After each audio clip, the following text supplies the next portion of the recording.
Hi, and welcome back to Games Overboard. I'm Brian. I'm Deanna. So here we are talking about another game. This is a game we actually received as a review copy. A new designer wanted us to check out a new game and see what we thought of it. He's planning on putting out this year. So the game is 1955, The War of Espionage. It's designed by Nicholas Vitek, and he has come up with the company Living Worlds Games. I'm really liking this game. Usually we don't do review copies because we only review games that we really like. So there's that risk that if somebody gives us a free game, we feel really guilty if we don't actually do a video because we didn't like the game. I like this game a lot, so it actually is getting a video. He's trying to fund this game through Kickstarter. Kickstarter is a really cool online program, Kickstarter.com, and you can look up the name of the game to find it on there, where you're trying to generate the capital that you need in order to get a project off the ground. And if you generate that capital, then everybody that usually donates gets something. In this case, it's a pre-order of the game, and goes on. So Eminent Domain, it worked really well for Tasty Minstrel Games. He's trying it out. I definitely recommend checking it out, and I do think this is a game worth investing in. So, what's in the box, Deanna? In the box, we've got our game board that we had. Also, cards and cubes. There's a blue and red cube, which signify your home countries for the two-player game. So Brian will be red, I'll be blue. I'm the communists, she's the U.S.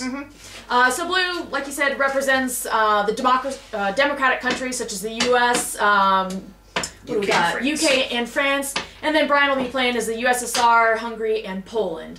The cubes will also go on each of these countries here.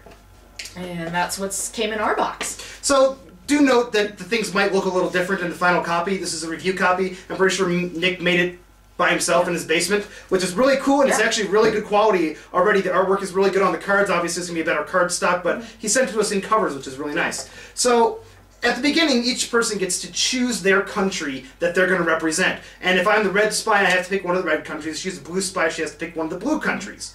Now, each one of these countries, some of them have a shorter track than others, and there's advantages and disadvantages to choosing that shorter track or not. So, turn overview. You're going to get 2 actions, and of those 2 actions, you get to play the cards for them. Cards can be used in one of 2 ways.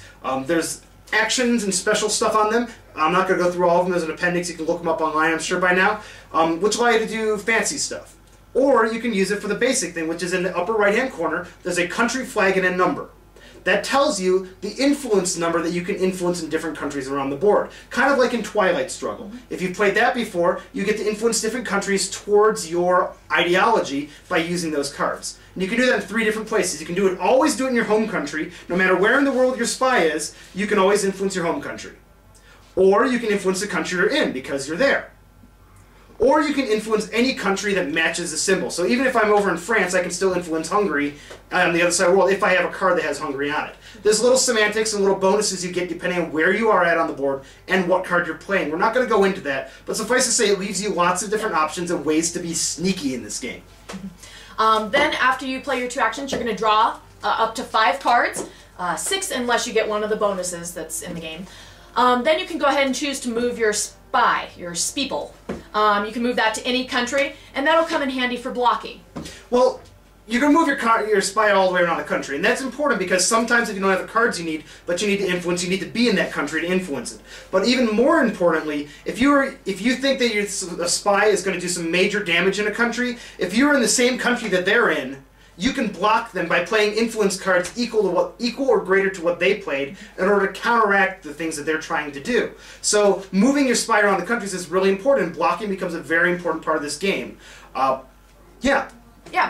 way you win is either you get your opponent's cube all the way to the very end of their home country, or 3 of any cube, or any country there, to your side.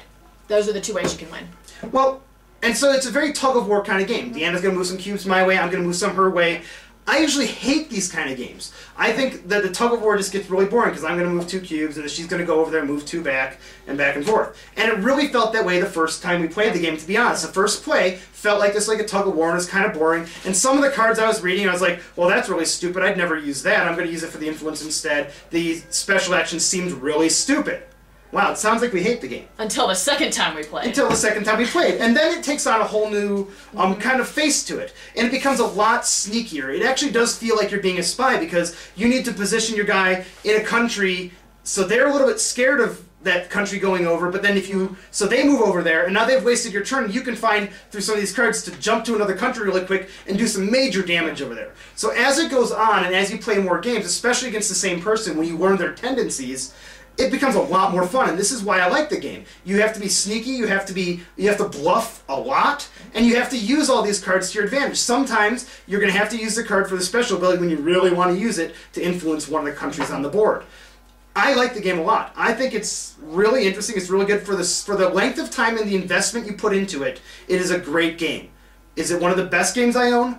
No, not by a long shot. But is it a game that you can teach somebody in 20 minutes and play in 25 minutes? That it's definitely worth the amount of time you put into it? Absolutely. Two-player games are hard to find that are really good, that aren't just really boom, boom, boom, boom.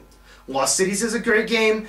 Pick and Pack is a good two-player game. We just got Haggis, it's a great two-player game. And I put this right up there with any of those. I think it's a great two-player game. Definitely worth investing the money into it. There's not too much going on in it, so I'm guessing the price point isn't going to be too high when it finally comes out. But I like it a lot. Deanna, what do you think? I think it'll grow on me. I didn't like it the first 2 times, especially since I lost. Badly. But I think it'll grow on me as we play it a lot more. And like you said, it's a shorter game, so that's always nice too. Yeah, I mean, once I learned what strategy she was taking, I changed my strategy to go against that. And so as soon as she realized that I was onto her, if she would have pulled a 180 on me, then I would have had to come up with a new way too. So you definitely, and it gives you lots of different options. You can play this game a lot of different ways. My favorite example of my favorite games are games that have simple rules but can be played a lot of different ways, and this is definitely one of those games. Kickstarter.com, Living Worlds Games, designed by Nicholas Vitek. This is 1955, War of Espionage. Really enjoy the game. I'm going to be keeping my copy, and if the final copy is really polished and really good, I might even spend some money and buy an actual copy of it. Thanks for watching Games Overboard. Merry Christmas and Happy Holidays to all your families. Thank you from us.